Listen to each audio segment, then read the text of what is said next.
Hey guys, so I'm going to go over term conversion. So term conversion is done manually. The software, the e-app is not needed. You will have to use the rate book to pull up the rates, which we can show you. Also, this would be filled out on a super combo, which can be found in the mailroom downstairs, a HIPAA form, a replacement form, HIV, as well as a normal paperwork, so the what comes next, agent statement, QR checklist, and conditional receipt. Okay? So I'm going to demonstrate how to do a term conversion. Now, this is usually done more so for the members that are like older, late 40s, 50s, early 60s. If someone is like in their 20s and 30s that have a term, I'm usually not trying to convert it. I'll just add more whole life. It's more beneficial because it's cheaper premium, so it's not much of a difference you're going to make off it. So it's better when they're older because as they get older, it's going to cost them more money, less coverage. Okay, so do it sooner than later. All right. So, Joe, great job taking out your policies back in 2011. I mean, I applaud you. You locked in your age, you locked in your health, phenomenal coverage. So it's good to know what you have, but it's more important to know how it works. So let me ask you, Joe, do you have any idea how whole life and term work?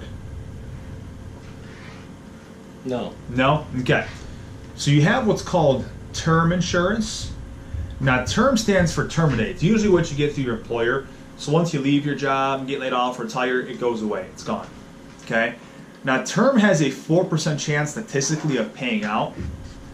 In term also, you don't build any cash value. Then you have what's called a whole life. Pretty simple. If you think about it, it's good for your whole entire life. It's going to be there no matter what. It's locked in forever. And this will pay out to you 100% because you own it. So whole life is more of like owning.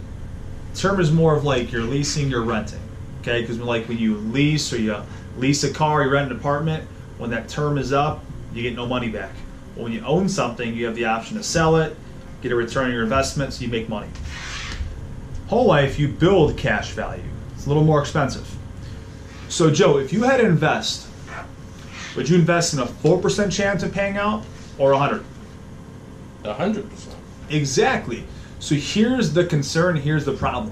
So you do currently have a $12,000 whole life policy, but you also have a $60,000 term. Okay, it's not a bad thing, because when you first bought it, okay, back in 2011, you locked in your age, you locked in your health. Now, let me ask you, do you gamble at all? No. You're probably like me, because you don't like losing money, correct?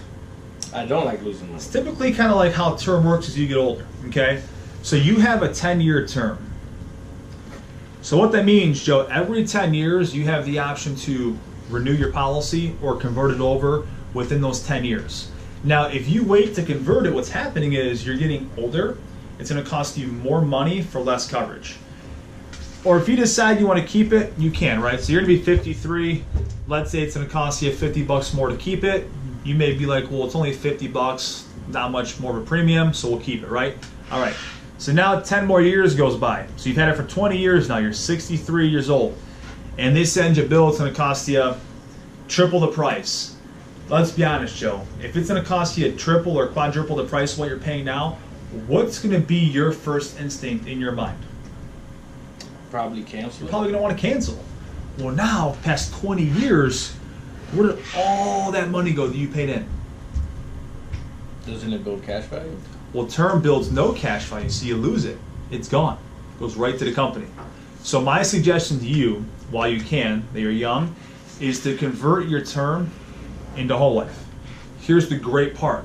When you got this, you locked in your health, so you can go from term to whole life to make it permanent with no health questions asked. Okay? So I got a couple options here for you. So what you can do is you can convert the full amount of $60,000. You'll have $72,000 total of whole life now because you have $12,000 currently. It's going to replace that term. It's only going to be $80 a month, so $20 a week. You can do $50,000. You'll be at $62,000 total of whole life coverage. $72 a month, only $18 a week. Or you can do the bare minimum, $31,000. You'll be at $43,000 total of whole life. It's only $60 a month, $15 more a week. My opinion, I would recommend the 60 because You got qualified for 60 when you first bought that term, so you're basically able to convert it over with no health questions asked. So down the road, if let's say you decide to do 30 or 50, but you want to add more coverage, well, your health is going to matter when you go to add a new policy. Does that make sense? Perfect. So I mean, it's up to you affordability wise, whatever you do, but we got to pick one. So which option makes the most sense for you, Hector? Well, affordability, I think the 60. The 60? I agree. All I'm going to need to set up for you, Hector, is just your driver's license. Quick and easy. We'll go from there.